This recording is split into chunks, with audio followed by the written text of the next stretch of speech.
1, 2, 3 o'clock, 4 o'clock, rock. 5, 6, 7 o'clock, 8 o'clock, rock. 9, 10, 11 o'clock, 12 o'clock, rock. We're gonna rock around the clock tonight. Put your glad rags on. Join me home. The 1950s ushered in changes to pop culture that would leave a lasting impression on American society.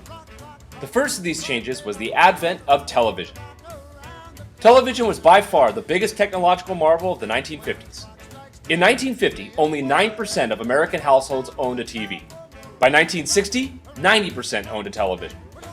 In 1956, the Federal Communications Commission, or the FCC, expanded TV shows. This was the dawn of the golden age of television. TV program expanded beyond 500 shows by the mid-1950s. The advent of television introduced American mainstays, like the TV Guide magazine and TV dinners. TV Guide was a magazine that could be bought at the checkout stand of the supermarket that told you what shows would be coming on at what time and on what channels. It's a lot like the guide option you have today on satellite television. The TV Guide introduced viewers to new channels, new shows, and TV personalities. TV dinners fed on an era of convenience in the 1950s. It let people sit down in their living rooms, watch television together, and eat a hearty meal. TV programming in the 1950s was dominated by comedy shows and gunslinger westerns. TV personalities like Milton Berle, Lucille Ball, and Jackie Gleason dominated the airwaves. Television shows like I Love Lucy,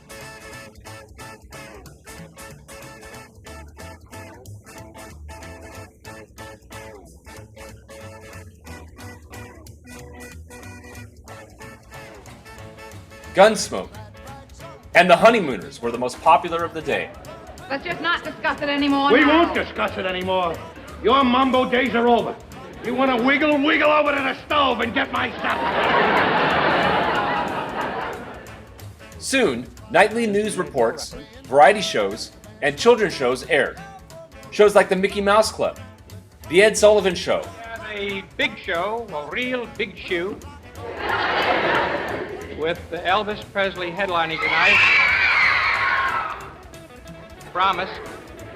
Howdy Doody, Oh, well, howdy doody, kids. and See It Now became popular. With the dawn of television, critics argued that TV glorified violence and stereotyped women and lacked diversity. The role of the obedient housewife was glorified in television, in shows like Father Knows Best. Shows focused on perfect white America and never showed poverty or minorities. Another mainstay of the 1950s was rock and roll. Rock and roll was a musical genre that originated from rhythm and blues. It combined many musical stylings but paved the way for every musical genre. Rock and roll was a way for teens to express their rebellious attitudes. Songs had catchy beats, suggestive lyrics, and they spoke about teenage issues and problems. Early artists like Chuck Berry, Little Richard, and Elvis Presley became huge.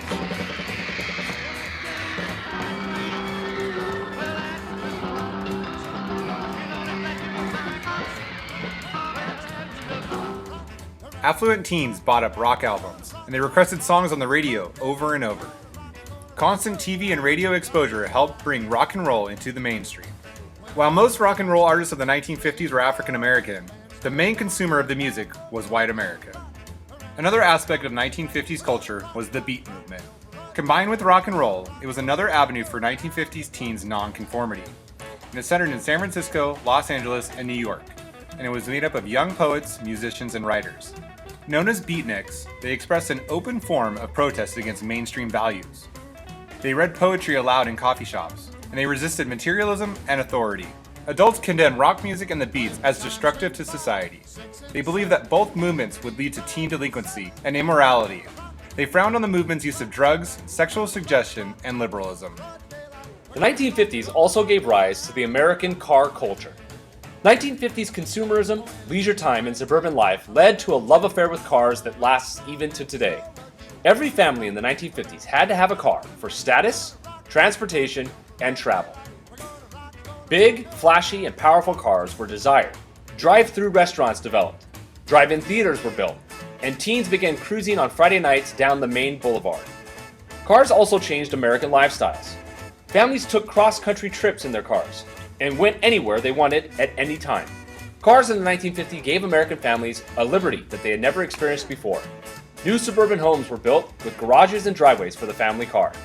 With the car, the American family and American business would never be the same again. Lastly, the 50s brought about teenage culture. The booming economy allowed teens to stay in school and get generous allowances. Teens lived the high school life, fell in love, had fun, and created an identity.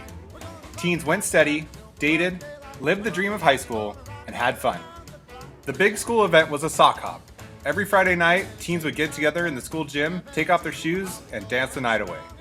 The teenager became the new consumer base for the business industry.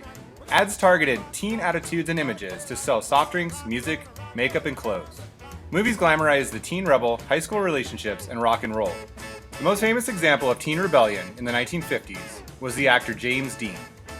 He drove fast cars, wore denim and leather, and stole the hearts of teenage girls everywhere. Think about how 1950s culture affects your life as a teenager in America today. Before the 1950s, there was no such thing as a teenager. But after the 50s, teenagers had their own music, their own style, they were a new market for businesses, and they had a voice of their own. Without these changes in 1950s culture, your lives would be dramatically different today.